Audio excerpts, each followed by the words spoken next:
اعوذ باللہ من الشیطان الرجیم، بسم اللہ الرحمن الرحیم۔ عزیز ساتھیوں اور محترم ناظرین، السلام علیکم ورحمۃ اللہ وبرکاتہ۔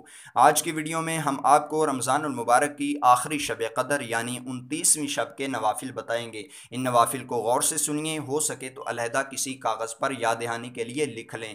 ناظرین، ان نوافل کو بتانے سے پہلے آپ سے چھوٹی سی ریکویسٹ ہے کہ اگر ابھی تک آپ نے ہمارا چینل سبسکرائب نہیں کیا تو ہمارے چینل کو ضرور سبسکرائب کر لیں۔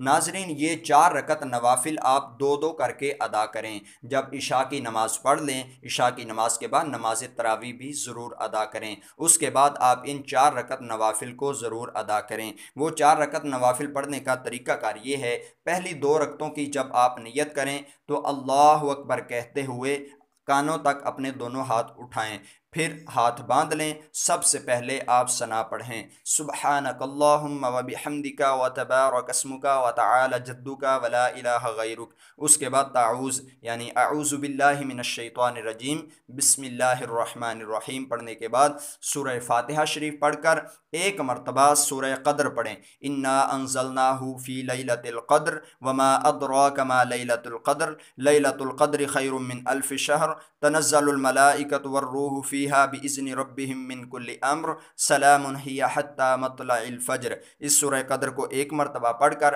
سورہ اخلاص یعنی قل ھو اللہ احد، اس سورہ اخلاص کو آپ 3 مرتبہ پڑھیں۔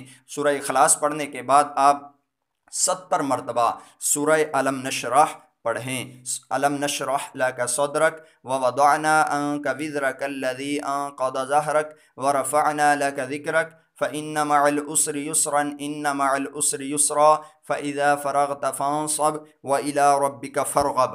آپ اپنی 4 رکعتیں اسی طریقہ سے ہی ادا کریں۔ انشاءاللہ اللہ تبارک و تعالی اس نماز کے پڑھنے والے کو دنیا سے مکمل ایمان کے ساتھ اٹھائے گا۔ یہ نماز کامل ایمان کے لیے بہت افضل ہے۔ اگر آپ چاہتے ہیں کہ اللہ تعالیٰ آپ کو ایمان اسلام کے ساتھ اس دنیا سے اٹھائے تو آپ اپنی زندگی میں ایک دفعہ رمضان المبارک کی 29ویں شب کو ان 4 رکعت نوافل کو ضرور ادا کریں۔ انشاءاللہ اللہ تعالیٰ آپ کو ایمان کی سلامتی کے ساتھ اس دنیا سے رخصت فرمائے گا۔